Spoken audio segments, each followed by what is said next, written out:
"Where are you going, freak?" Scott sneered as he grabbed the back of Riley's skirt in front of the entire school hallway. Laughter exploded around them, lockers rattling as students whipped out their phones, hoping to catch the latest viral humiliation. Riley froze, her knuckles white around the books she carried, but then, slowly, she turned around. Not with fear, but with eyes that burned like fire.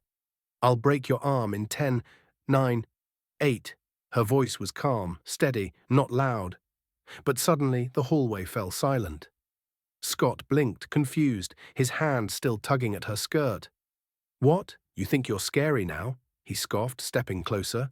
"You're just some scared little girl." She stepped forward, close enough for only him to hear. 7, 6, she whispered, a cold smile on her lips. Murmurs spread like wildfire. No one had ever talked back to Scott, the alpha bully of Crest Hill Prep. "Back off, Riley," another girl from Scott's crew barked. "This isn't your little hick town anymore, this is Crest Hill." But Riley wasn't listening. She dropped her bag to the floor, and in one swift, practiced motion, she grabbed Scott's wrist, twisted it behind his back, and dropped him to one knee like a sack of bricks. A gasp cut through the hallway. Phones lowered. 3, 2, 1, she whispered, then released him. Scott scrambled to his feet, red-faced and humiliated.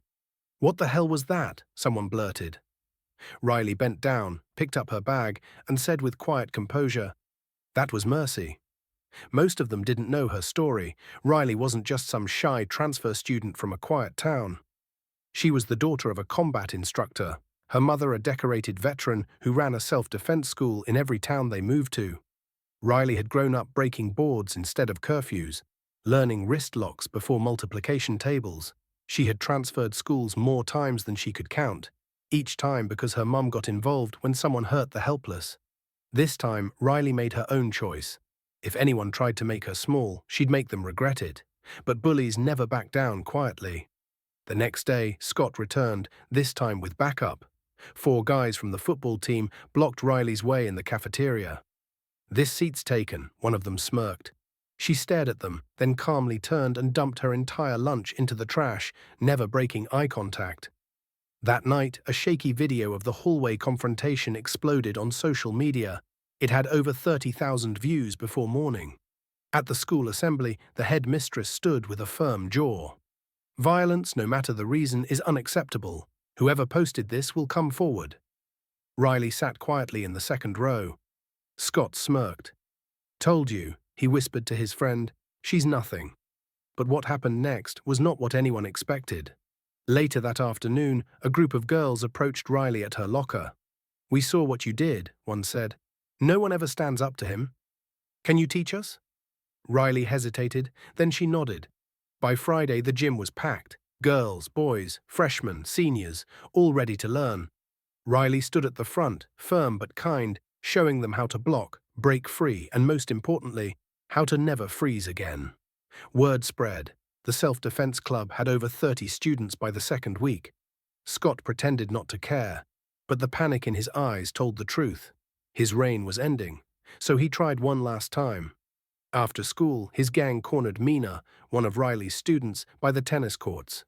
"Still think you're tough," one guy spat. "Let's see you scream." But Mina didn't scream. She kneed him in the shin, twisted away, and shouted so loud 3 teachers came running. The gang was dragged to the principal's office. 2 were suspended. Scott got detention. But the worst punishment came hours later, when he saw a flyer taped to every wall in the school, Self-Defense Club, founded by Riley. He walked past her the next morning, eyes downcast, no insults, no laughs, just silence.